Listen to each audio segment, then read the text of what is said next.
तो अभी हम सेल बायोलॉजी का फिर से स्टार्ट कर रहे हैं।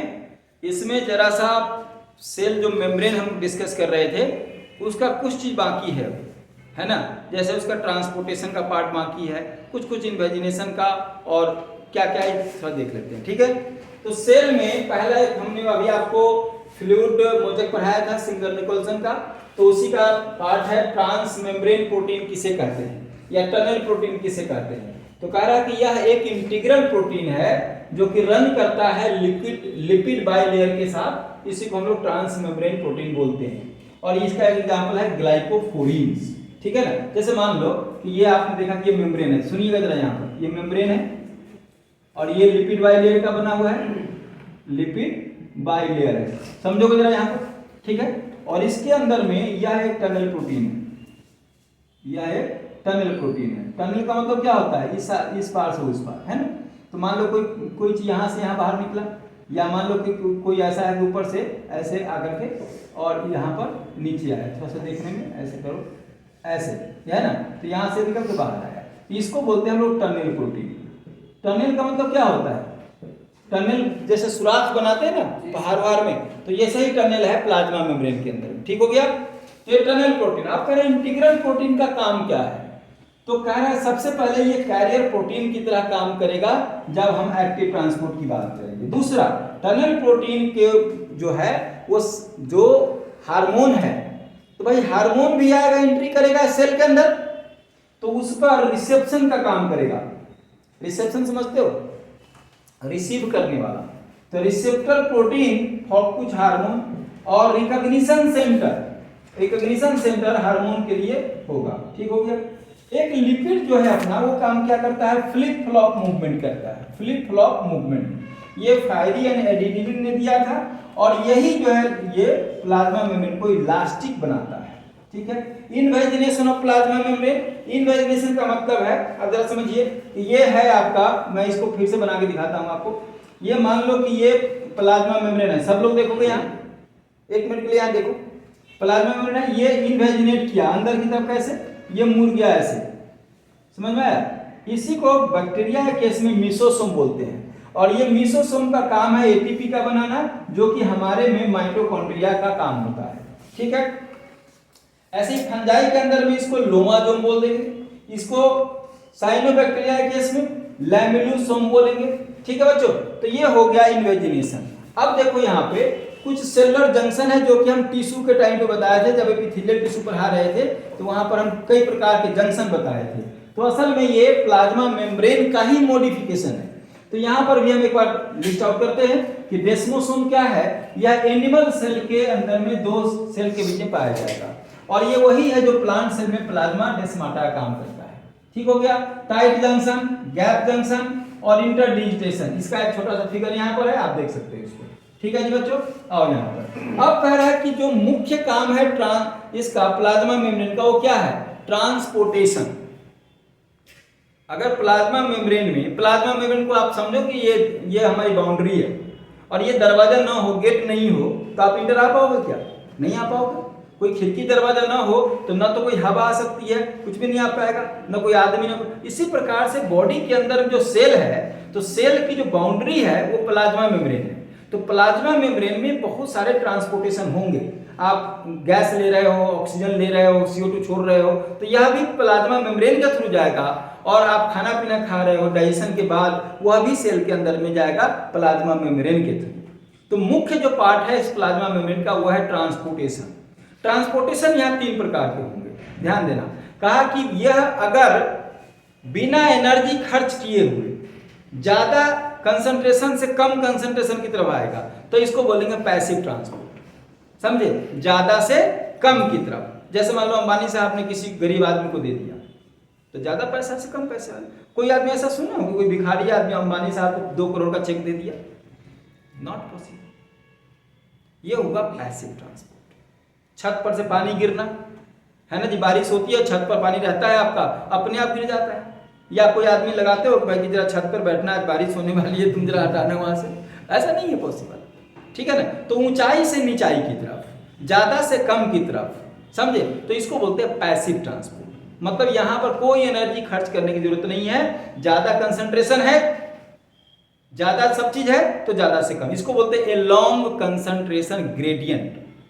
कहीं भी कोई चीज फ्लो करता है ना तो ज्यादा से कम की तरफ करता है, हाई कंसंट्रेशन से लो का। आप करंट में पढ़ते होंगे ना, हाई पोटेंशियल से low potential, potential difference, high thermal energy से लो थर्मल एनर्जी पढ़ते हो ना, तो ऐसे ही होता है। तो यहाँ भी कंसंट्रेशन ग्रेडियंट होगा आपको पैसिव ट्रांसपोर्ट में, और यहाँ एनर्जी की कोई एक्सपेंडिचर नहीं है, कोई खर्च नहीं है, नो एटीपी रिक्वायर्ड। ठीक है। दूसरा है कि अगर नीचे से ऊपर जाना है, जैसे सपोज करिए पानी आपके पास आता है, तो पानी नीचे से आप छत से लेकर के टंकी में भरते हैं, तो क्या अपने चला जाएगा या मोटर लगाना पड़ता है? मोटर लगाना पड़ेगा। तो मोटर का मतलब क्या हुआ कि एनर्जी रिक्वायर्ड। तो कहा कि बॉडी के अंदर में बहुत जगह ऐसा है जहां की अगेंस्ट कंसंट्रेशन ग्रेडियंट जाना पड़ेगा, तो अगेंस्ट जाने के लिए आपको एनर्जी खर्च करने पड़ेंगे। जैसे हार्ट है यहाँ, तो हार्ट से ऊपर ब्लड कैसे जाएगा? आपको एटीपी चाहिए तभी तो लगेगा। तो ऐसे ट्रांसपोर्ट जहां पर एनर्जी खर्च करने पड़ते हैं, क्यों? क्योंकि ये नीचे से ऊपर की तरफ जाएगा। समझ में आया? लो कंसंट्रेशन से हाई कंसंट्रेशन, मतलब अगेंस्ट कंसंट्रेशन ग्रेडियंट, इसको बोलते हैं एक्टिव ट्रांसपोर्ट। क्या बोलेंगे इसको? Active transport. ठीक हो गया। अब तीसरा है बल्क ट्रांसपोर्ट, ये बड़ा इंपॉर्टेंट है। आप एक्टिव में पैसिव में डिफ्यूजन हो गया, डिफ्यूजन है, ऑस्मोसिस है, तो ये तो हो गया एक्टिव ट्रांसपोर्ट। फैसिलिटेटेड डिफ्यूजन है कैरियर प्रोटीन के थ्रू, तो ये तो हो जाएगा। लेकिन कहा कि बल्क में जाना है, बल्क का मतलब बहुत ज्यादा, तो बल्क में जाना, जैसे हम आपको अभी एग्जांपल बताए, सपोज करो कि हमको अभी अपने साथ अब ट्रेन में कुछ लेके जाना है, तो ट्रेन में लेके जाएंगे तो क्या ले जा सकते हैं? एक बैग ले जा सकते हैं, एक छोटा सा जो कैरी बैग होगा उस टाइप का ले जाएंगे। लेकिन अगर हम ये कहें कि हमको यहां से दिल्ली 1000 टन चावल भेजना है, तो क्या हम अपने साथ ट्रेन में कैरी कर लेंगे सीट पर? नहीं, ये पॉसिबल नहीं है। उसके लिए अलग से आपको ट्रक की व्यवस्था करनी पड़ेगी और अलग से आप लेके जाओगे। इसी एग्जांपल से समझते हैं बल्क ट्रांसपोर्ट को। कहा कि हमारे बॉडी के जो सेल है वहां भी बल्क में मटेरियल सेल के अंदर जाएगा या सेल से बाहर जाएगा। सपोज करो कि बहुत सारा टॉक्सिक मटेरियल ही बनेगा, तो सेल से बाहर जाएगा। तो सेल से जब बाहर जाएगा उस प्रोसेस को बोलेंगे एक्सोसाइटोसिस। क्या बोलेंगे? एक्सोसाइटोसिस। और जो अंदर जाएगा उसको बोलेंगे एंडोसाइटोसिस। ठीक है। अब कह रहा है कि जाएगा कैसे अंदर, चाहे बाहर निकलेगा कैसे? तो यहां पे क्या होगा, इसको जरा इसको समझो। यहां पर एक तो यही समझ लेते हैं। सपोज करो कि प्लाज्मा मेम्ब्रेन है और ये मान लो कि हमारे पास ये बल्क में कोई बड़ा मटेरियल है, तो ये मटेरियल इतना ज्यादा बड़ा है कि यहाँ पर डिफ्यूजन के थ्रू या इसका जो चैनल प्रोटीन है वो इतना बड़ा पोर नहीं है कि अंदर आएगा। तो क्या करेगा ये? टच जैसे करेगा तो ये क्या करेगा, ये अब इसको जरा देखना, ये थोड़ा सा अंदर आएगा, ये मान लो कि यहाँ अंदर आया ये, ठीक है। अब ये क्या करेगा, मेम्ब्रेन इसको घेरेगा चारों तरफ से, सराउंड करेगा। थोड़ा जूम करो, सराउंड करेगा इसको, ये सराउंड किया। अब सराउंड करते करते यहाँ पर ये मिल जाएगा और ये कट जाएगा और ये अंदर आ गया। देखा, इसको बोलते हैं, अगर ये सॉलिड फूड है, सॉलिड फूड है अगर ये, समझे, तो इसको ये जो बना है इसको बोलते हैं फैगोसोम। क्या बोलेंगे? फैगोसोम। क्यों? क्योंकि प्रोसेस का नाम है फैगोसाइटोसिस। और फास्ट टर्म किससे बनता है? फास्ट टर्म का मतलब होता है ईटिंग। क्या मतलब होता है? ईटिंग। इसलिए क्वेश्चन पूछा जाता है कि जो फैगोसाइटोसिस है उसको बोलते हैं सेल ईटिंग। क्या बोलते हैं? Cell eating. तो सेल ईटिंग ये हो गया, हमने लिखा भी होगा कि ये सेल ईटिंग है, समझे? फैगोसाइटोसिस, सेल ईटिंग, देख रहा हो, सेल खाना। अब यही इसी प्रकार से अगर मान लो कि कोई मटेरियल ऐसा है, कोई सेल मेम्ब्रेन है और कोई चीज लिक्विड फूड है, लिक्विड फूड है, ये लिक्विड फूड है, सपोज करो कि लिक्विड फूड है, समझना जरा से, यहाँ ये लिक्विड फूड है, तो लिक्विड फूड फिर वही काम करेगा। यहां पर क्या करेगा कि यहां भी ये इसको सराउंड करेगा। लिक्विड फूड हो गया, लिक्विड आ गया अंदर में, ये अंदर में आ गया, ठीक है। अब प्लाज्मा मेम्ब्रेन इसको क्या करेगा? सराउंड करेगा ऐसे, समझे कि नहीं? और फिर ऐसे करके ऐसे घूमता चला जाएगा, ये बड़ा हो गया, ऐसे ऐसे, और ये फिर ऐसे कट जाएगा, ठीक है। तो अब क्या हुआ, ये बन गया ऐसे, समझे? तो ये बनता है, इसको बोलते हैं पिनोसोम। ऐसे थोड़ा सा ट्यूब टाइप से बनेगा, इसको क्या बोलेंगे? पिनोसोम बोलेंगे। और इस प्रोसेस का नाम होता है सेल ड्रिंकिंग। क्या बोलते हैं इसको? Cell drinking. ये याद रखिएगा, सेल ड्रिंकिंग का मतलब क्या हुआ, पिनोसाइटोसिस, और सेल ईटिंग का मतलब फैगोसाइटोसिस। तो यही जो प्रोसेस होता है ट्रांसपोर्ट में। तो सेल मेम्ब्रेन में 3 ट्रांसपोर्ट की चर्चा हमने किया। पहले किया हमने आपको एक्टिव ट्रांसपोर्ट, फिर किया पैसिव ट्रांसपोर्ट, और फिर किया बल्क ट्रांसपोर्ट। बल्क ट्रांसपोर्ट में एक्सोसाइटोसिस कि सेल से बाहर निकलेगा कोई चीज, ठीक है, और एक हमने किया एंडोसाइटोसिस, सेल के अंदर जाएगा। अंदर जाने में एक फूड के आधार पे 2 बातें की, कहा कि अगर सॉलिड है तो फैगोसाइटोसिस, अगर लिक्विड है तो पिनोसाइटोसिस। ठीक है बच्चों, तो जो लोग वीडियो देख रहे हैं उनसे मेरा इतना ही कहना है कि आप निश्चिंत होकर के पढ़ें और पूरा नोट लिखिए। मैं बार बार बोलता हूं, नोट लिखिए और इसको ध्यान करिए, इसको मतलब याद करिए, और कहीं पर दिक्कत लगता है कोई चीज तो आप हमसे पूछिए क्वेश्चन, ताकि मैं आपको रिप्लाई कर पाऊं। ठीक है बच्चों, तो अब इसको जरा सा जो लोग स्क्रीनशॉट लेना चाहते हैं पूरा स्क्रीन पर कर दो इसको।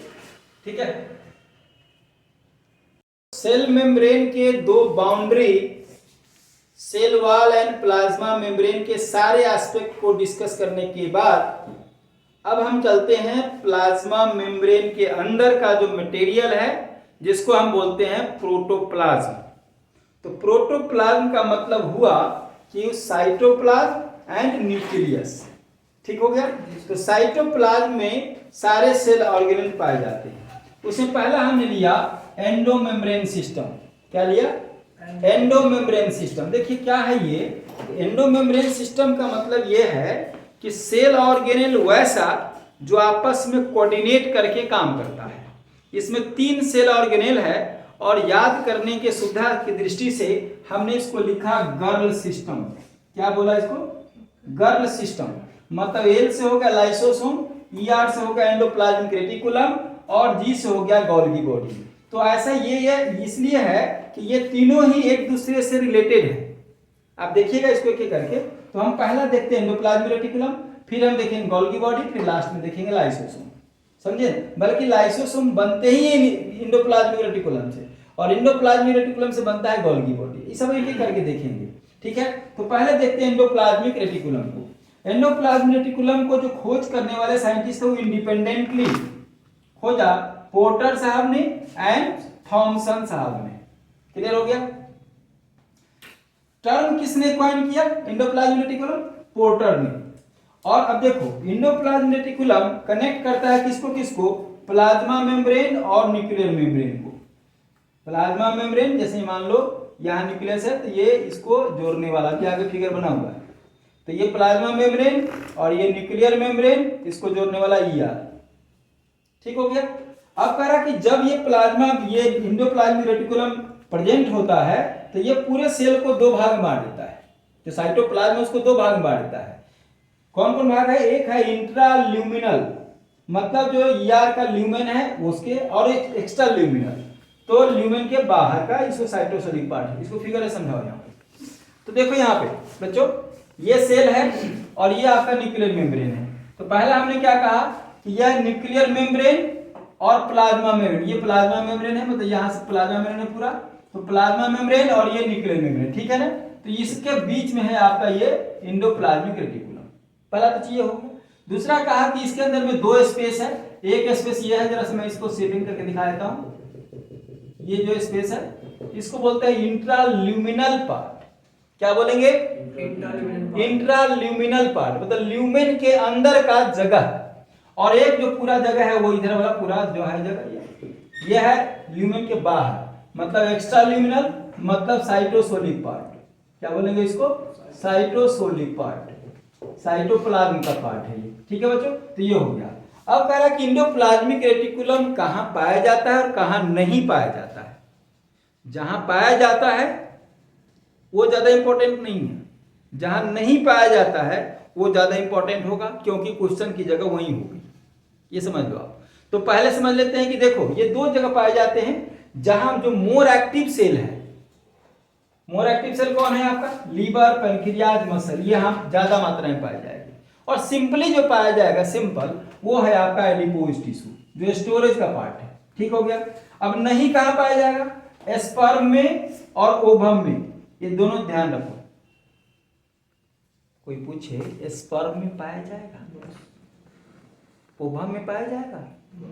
कौन सेल ऑर्गेनेल स्पर्म और ओवम जर्मिनल सेल में नहीं पाया जाएगा। जवाब है एंडोप्लाज्मिक रेटिकुलम। कह रहा है कि लेकिन स्पर्म में वेसाइकिल वाला पार्ट कुछ पाया जाएगा। वेसाइकिल वाला पार्ट अभी देखेंगे, इसके 3 पार्ट होंगे, तो वेसाइकिल वाला पार्ट जो ये थोड़ा सा पाया जाएगा स्पर्म में। ओवम में तो बिल्कुल नहीं, मैच्योर आरबीसी में बिल्कुल नहीं, प्रोकैरियोटिक सेल बैक्टीरिया वगैरह में बिल्कुल ही नहीं, ठीक है, और सीड ट्यूब में भी नहीं, तो यह नहीं हुआ। अब हम देखते हैं इसका स्ट्रक्चर ऑफ ईआर। चलो बनाओ इसको।